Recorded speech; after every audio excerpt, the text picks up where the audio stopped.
Ils nous embêtent en fait, ces risques, c'est vrai. Parce que dès qu'on a un programme immobilier, maintenant avec la nouvelle carte des aléas, c'est devenu très compliqué, on discute longuement. Mais en même temps, c'est ce qu'il faut prendre en compte.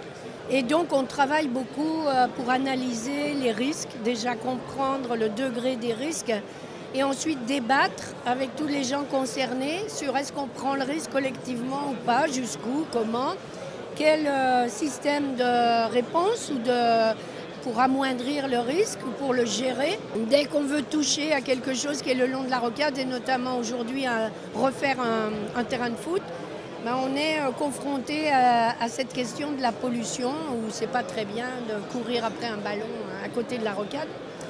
Et donc on travaille beaucoup pour analyser les risques, déjà comprendre le degré des risques et ensuite débattre avec tous les gens concernés sur est-ce qu'on prend le risque collectivement ou pas, jusqu'où, comment, quel système de réponse pour amoindrir le risque ou pour le gérer.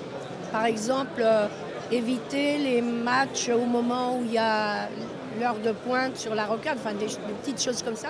Il faut anticiper, mieux connaître, mesurer le risque et anticiper dans nos réponses en prenant ça comme une vraie variable et non pas secondaire mais centrale.